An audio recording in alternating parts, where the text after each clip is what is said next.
Well, fantastic. We'll make a start. Welcome, everyone. Thank you for taking an hour out of your evening to join us on this webinar, which is about farm environment plans for lifestyle blocks. My name's Wendy Sullivan. I'm the Catchment Coordinator for Marlborough, and New Zealand Landcare Trust is a non-profit organisation that helps you with your environmental projects.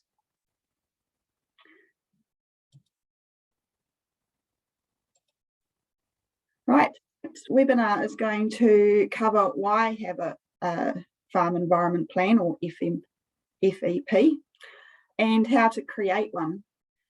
I sent you hopefully a template with the email yesterday, and we'll be tracking along the farm template during the webinar, but don't try and fill it out during the webinar, but feel free to refer to it as we move along.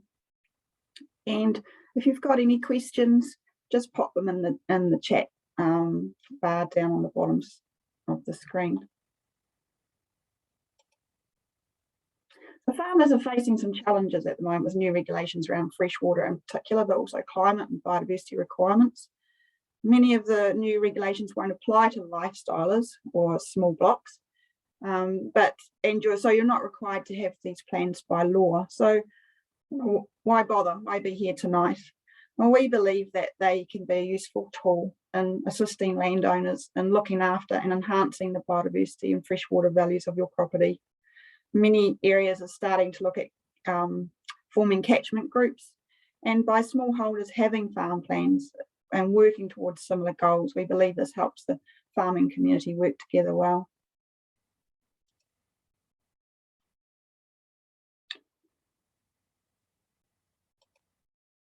And at the end of the day, a farm environment plan is a tool that can help you recognise environmental risks and set out a program to manage them. And like useful documents, it should be a living document. So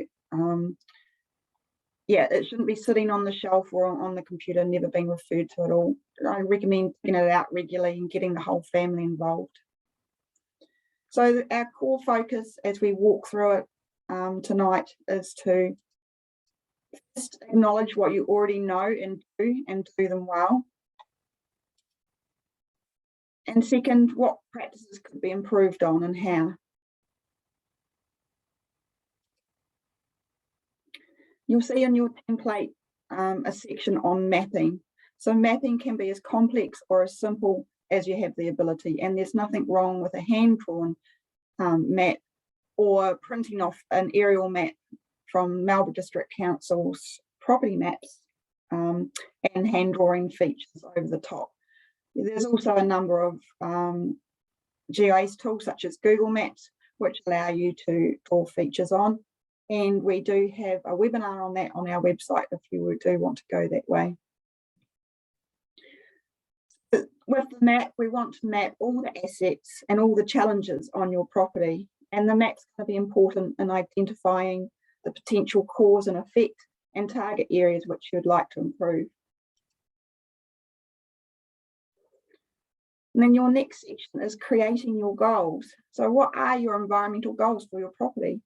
Goals can be added now if you've already got some in mind, or as we move through the risk assessments, it may highlight some that you've not actually thought of yet. So goals are going to help you focus your action plan. For example, you could state that you want to increase eels in your stream, reduce bank erosion, or reduce the pugging of a particular paddock over winter. Now, goals are outcome-based. They are not actions themselves. One goal might require many actions to meet that goal. So increasing eels in your stream might require 2 or 3 actions to meet that. And have a chat with your neighbours. Are your goals similar? Potentially, is there projects that you can work on together, like creating a wildlife corridor down a shared stream?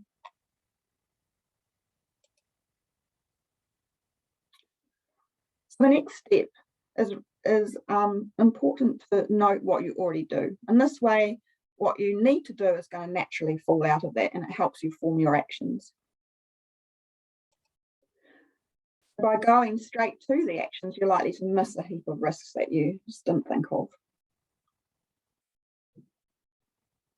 Now, the next series of slides, we're going to run through typical land management practices.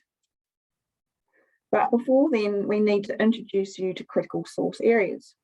So critical source areas are the areas of your land that are prone to surface runoff and can carry nutrients, pollutants, and sediment into waterways.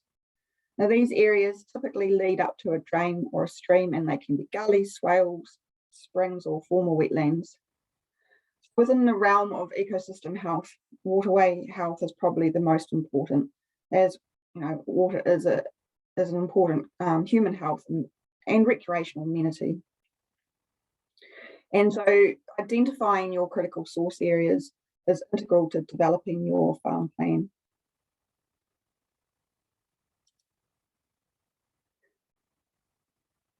Before then, we need to, oh, sorry, I've just missed a slide. There we go. So those are the critical source areas highlighted on those pictures there. The yellow area is where the water runs off the slope and just naturally congregates in probably a formed depression, and that's likely to drain into a wetland or another drain. And then on your right there, it's a stock crossing. Obviously, every time the stock cross, they're going to be dragging sediment and potentially fecal matter into that stream.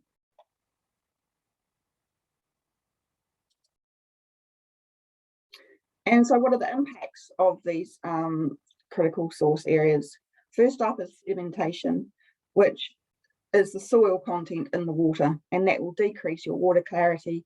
It increases water temperature, blocks photosynthesis of your aquatic plants, and it damages the gills of fish and invertebrates.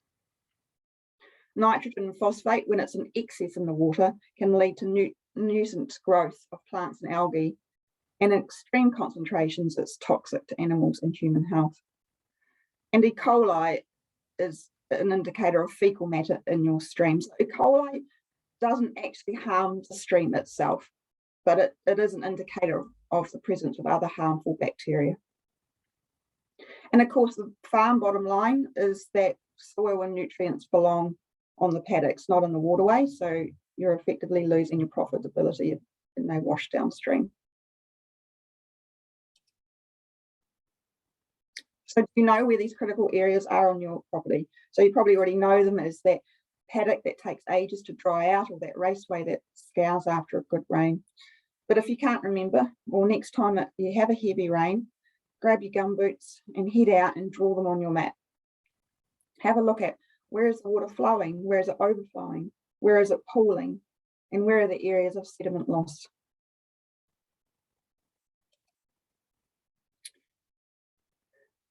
So next concept we need to introduce is good management practices, and those are the agreed practice techniques that help mitigate various land use practices.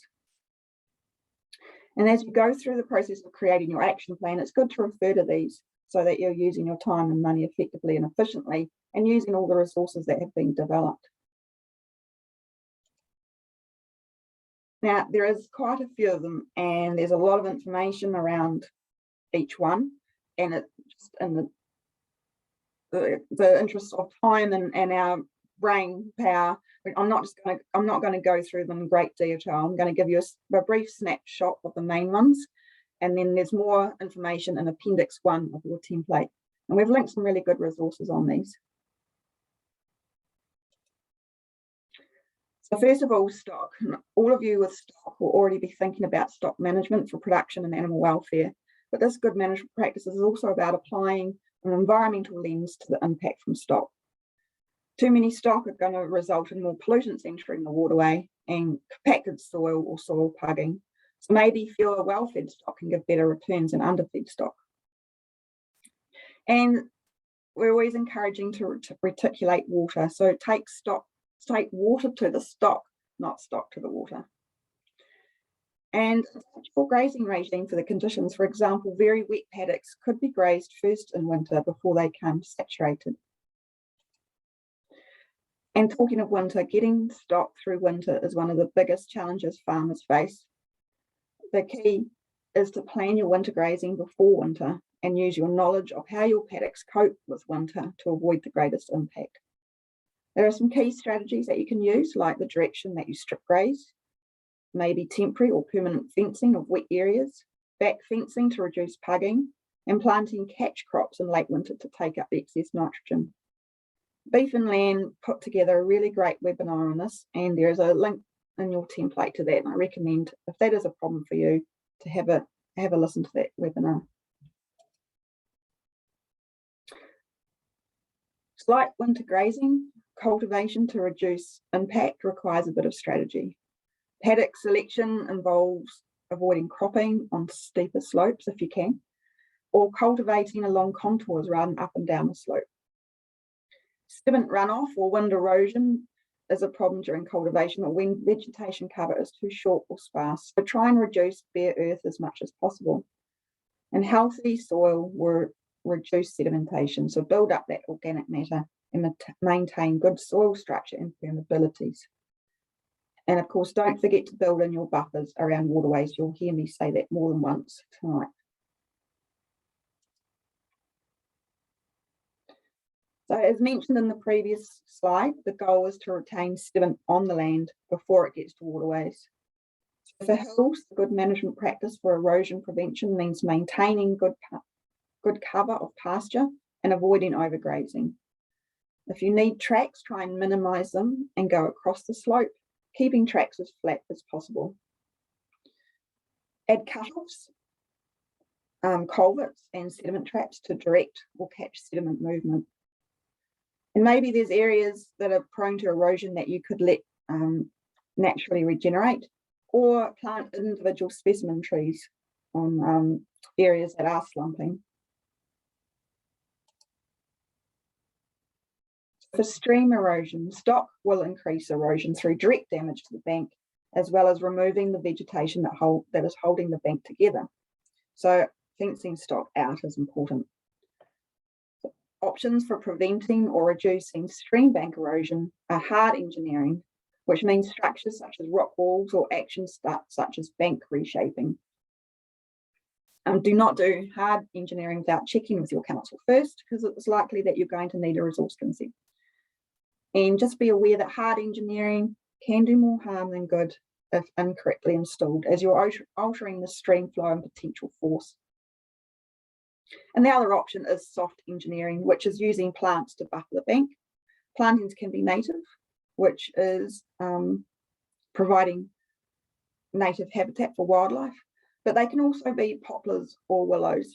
But ensure that you do use the good species of poplar and willow and not the invasive ones.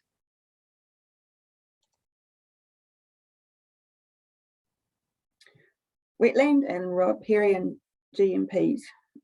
So it's important to know what your stream and wet areas do at their wettest and at their driest, and manage accordingly. Also identify permanent or temporary wet areas on your farm. So this could include seeps, boggy areas, springs, gullies and eroding banks. And these areas are likely to be your critical force areas. Again, if you graze stock, then you need to prioritise fencing. And at least 3 metres if the bank is flat, or up to 10 if it's sloped. And this is a sufficient width to adequately filter sediment from any runoff. With fencing, you may still need to provide access to enable stock to cross the stream, or vehicles, of course. So consider adding culverts or bridges. And the goal is to reduce the input of waste directly into the water, as well as minimise stream bed disturbance. And plan for planting. So rank grass will still filter the pollutants perfectly adequately, but without grazing, you'll probably find that particular weed species will take off. So you may need to factor in weed control. And native species, as I said, can provide good habitat and amenity areas as well.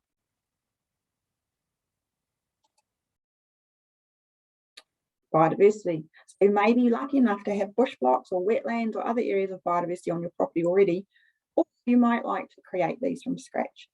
And these are a precious resource for native insects, birds and plants, and they're a fantastic amenity for your family to enjoy. Again, I'm repeating myself, the first step is to fence these off if you have stock. So even bush blocks, stock will graze on particular seedlings, which will impede natural regeneration. And they can also impact soils and hydrology by pugging and compaction. And there is sometimes a place for lightly grazing sheep for weed or fire control, but consider phasing this out over time if you can, with increasing native planting. You're going to probably need to be able to control weeds, but spend time on the ones that are the most damaging. Normally those are ground covers like Tradescantia or vines like Old Man's Beard. And there's a great app called Seek.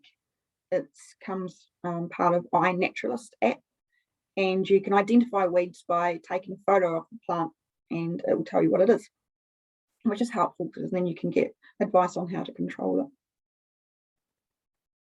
So even in small blocks, you can add biodiversity to your catchment by having mixed species hedges, or what we regularly refer to as forgotten corners, by just building up your native species to provide a food source and wildlife corridor.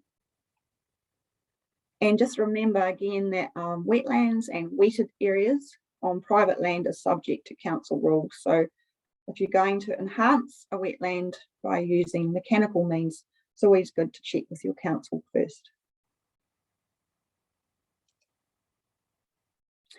Now, fertilizer. So fertilizer should not be applied within 5 metres of a waterway or gully. And the buffer, again, even if it's only rank grass, will act as a filter, slowing down runoff and catching sediment and phosphate. But look, I'm not an expert on fertilizer, so my best advice to you is to read the label. And it is also worth getting your soil tested so you don't end up applying unnecessary fertilizer. What the plants aren't going to take up is going to leach into the water table waterways.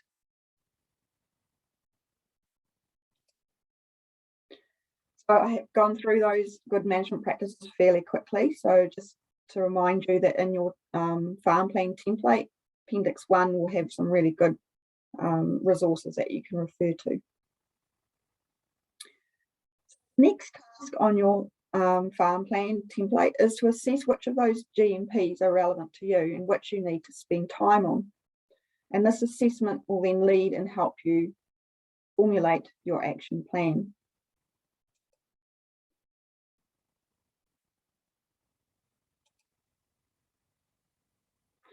Once you've assessed your current practices and identified your critical source areas, it might seem pretty daunting if you've got a big list of things that you think you might need to tackle. But first of all, you need to do perhaps an environmental risk assessment. What is the likelihood of that impact occurring? Is it unlikely or very likely? What's the scale of the impact? Negligible or significant? So if you've got an impact that's not very likely to occur, but when it does, it's really significant, it's probably a medium priority. Or conversely, if it's really likely to happen, but the minor impact is probably low priority. And if it's very likely to happen and a severe impact, that's probably the first thing you need to tackle.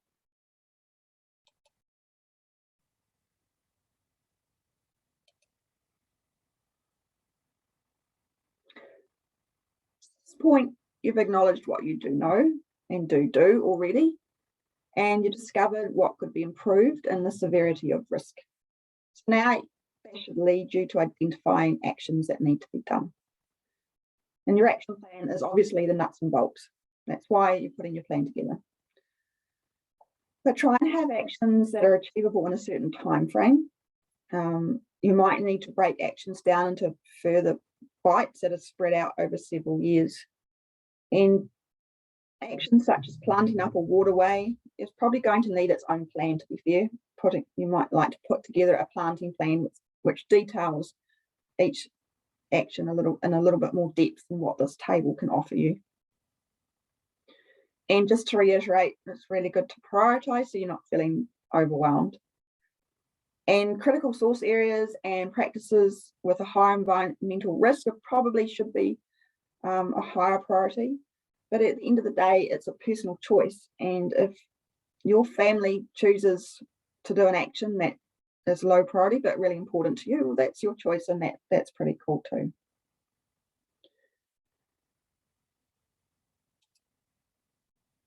Well, I've come to the last slide. I've gone through that pretty quickly, so there's going to be plenty of time for questions.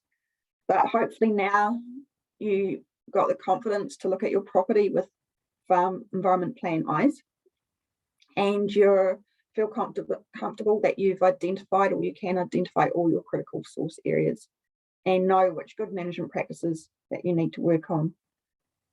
And then you can start working on your action plan.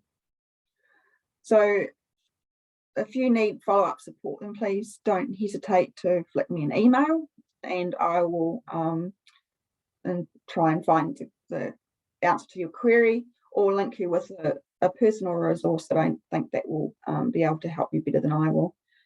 And also my job is to run workshops or field days or help people one-on-one. So if there's anything that you'd like or think you'd need more support on, I'll send out a survey at the end of the week, after you've had a few days to think about it, and just let me know whether that's planting, weed control, or working through some of the good management practices.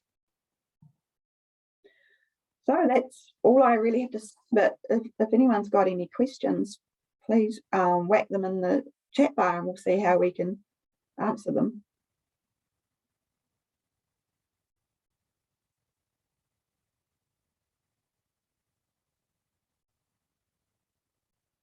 Oh, that's good. Okay, so if the waterway is not on your title, what can you do? So probably, large waterways are likely to be potentially marginal strips or LINZ land. So you need to approach agencies that are looking after that. Marginal strips are managed by or come under the jurisdiction of Department of Conservation. And look, to be fair, they may not prioritise your particular waterway, but they should be able to give you advice and approval on working on that waterway yourself. Does that answer your question?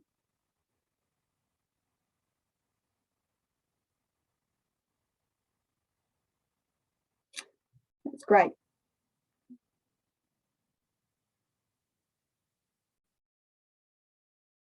Any other questions or comments?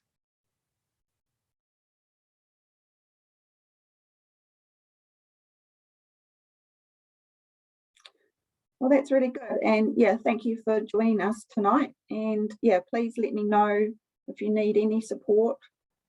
Oh, here we go, another one. Definition of what is a gully for best practice management. Yeah, that's really true, Warwick. I'm not actually sure what the official definition of a gully is, so I'll find out and yeah, let people know.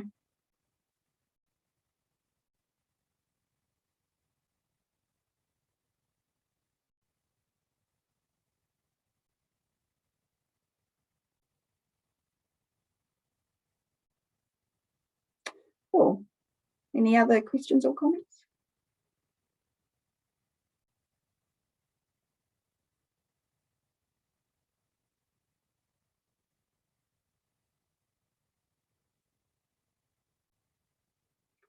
Yes, yeah, the definitions is a tricky one, and not sure the freshwater regulations are really clear on that.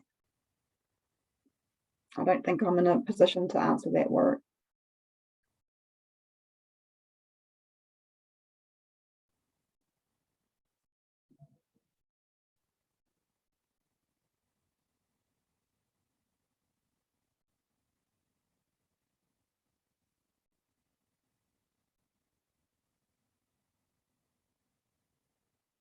All right, doesn't seem to be any more questions. I can't see.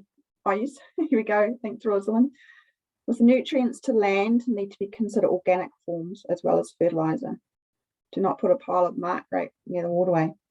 Yeah, that's really true. And I think when you have small blocks, it becomes quite a challenge to try and dispose of waste, whether that be green waste or compost, offal pits. Septic systems is something I didn't cover tonight either. So yeah, need to make sure that anything, whether organic form of fertilizer or waste, is managed so it doesn't impact on the waterway.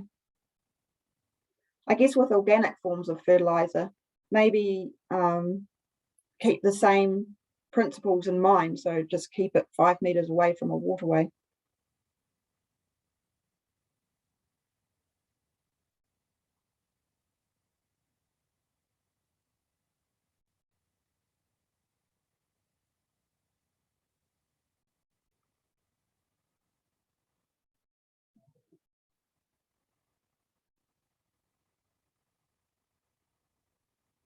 Okay, it seems like our questions are dried up.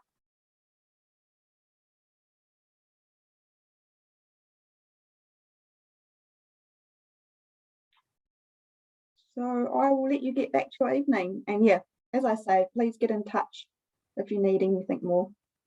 And yeah, thank you very much. And good luck with your farm plans. Please let me know how you find the template. We're really keen to know if we need to refine it for people.